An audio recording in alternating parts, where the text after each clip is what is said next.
Oh, hi everyone. So, how we doing? Are we having fun? Let's change that.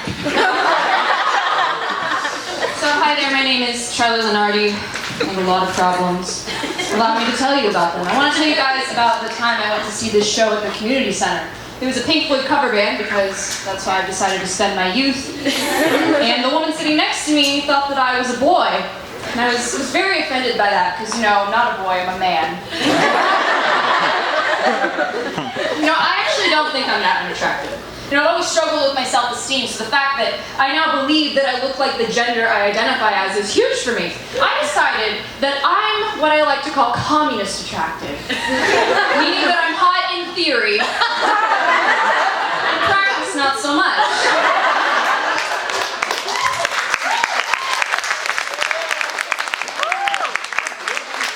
For example, my neighbors actually found out that I'm transgender, which is a bit of a problem because I'm not transgender.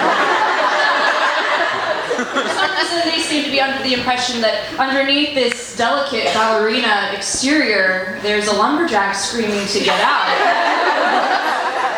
You know, I know this because I was at some sort of public function, like a party or a seance or something. And they were there, and they come up and they start talking to me, and it's awkward because, you know, they're not my friends, they're my parents' friends. I don't know about you guys, but I don't think that familial ties are grounds enough for a strong friendship, which is another reason I'd be terrible in the mafia, but I digress.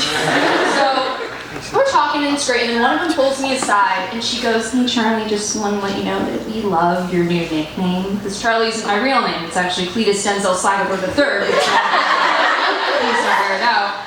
So she goes, "Charlie, we love your new nickname." And I say, "Thank you, that's very nice of you." And she goes very quietly, "And if you ever need anyone that you need to talk to about this, you can always come to us."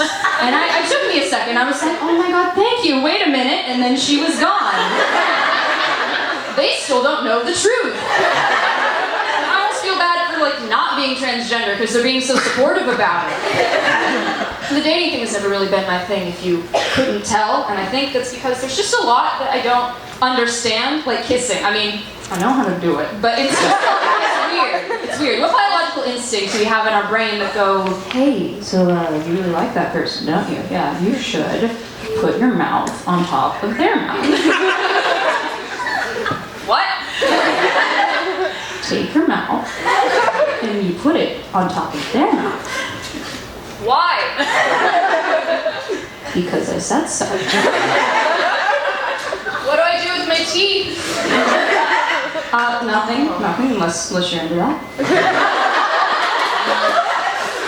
What about my hands? Nothing, because you're in the back of a movie theater right now and the kids around you are just trying to enjoy Moana, so let's keep it.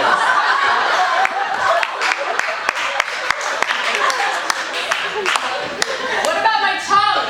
Dude, that's the best part. You just do a subtle little like... I think I got it. It's like a...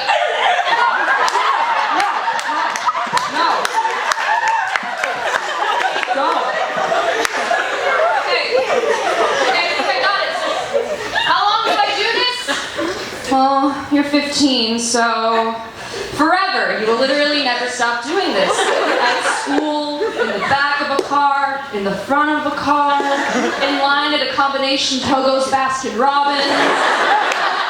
This is your life now.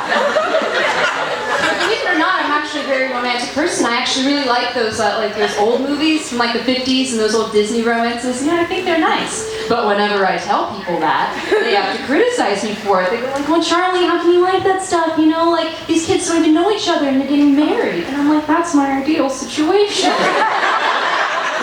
Historically, in my case, the getting to know you part is where everything goes south. I feel like if you could just kind of skip that, everything would be okay. My ideal relationship would be a guy coming to my house in his 1979 Pontiac Trans Am, probably, with a single rose because, let's face it, he's unemployed. And I would ask him 0 questions. I'd ask him a couple questions, like just to make sure like he's not a Nazi or anything, because like that'd be awkward if like I'm walking down the aisle at my wedding and he is the armband with the tuxedo. Like, I don't want to have to deal with that. So I'd make sure he's not a Nazi, and if he's not, I'll say, "Cool. We're married now. You can leave. These days, it's probably the only way I'm gonna find a relationship. People tell me I'm too negative, and to that I say your opinion is stupid and we're all going to die anyway, so... Positive people just baffle me. I don't understand them. Like, how do you go through life expecting good things to happen? Like, have you not watched the news? Like, have you not opened any history textbook ever? For the last 5,000 years, it's just been like war, war, death, war, imperialism, geometry. War, bombs, Russia. Occasionally I'll get something cool like, oh hey, this guy did some real cool poetry and then he died from the plague. One good thing has happened to me in my life. Just one. And that's the fact that I know how to get any guy you want. Sorry, I misspoke. I know how to get rid of any guy you want. The answer, ladies, the answer is bee puns. Just make a lot of bee puns, and I guarantee, or should I say I guarantee, that you will buzz off. I know this because one time this one Scooch was blowing up my Snapchat with pictures and videos of his, I don't want to be graphic here, his penis. Now a normal, smart, responsible human being would have just blocked him, but I am none of those things. So I formed a hypothesis. I thought, how many bee puns can I send this boy before he blocks me? Let's find out. So he sends me another picture. And his face was in it this time, which made it worse, but that's not important. And the caption said, "Girl, I know you're wild." That's the first draft. So I take a picture of myself, fully clothed. In fact, I put on 3 extra sweaters for the occasion. And I put like the bee filter on my face, you know? And the caption says, "Heck yeah, I was born to be wild." I sent it. He opened it so fast. He was so excited. He didn't reply for 20 minutes. I like to think that in that time, he was like studying a shattered mirror of his reflection, like, but was I born to be wild?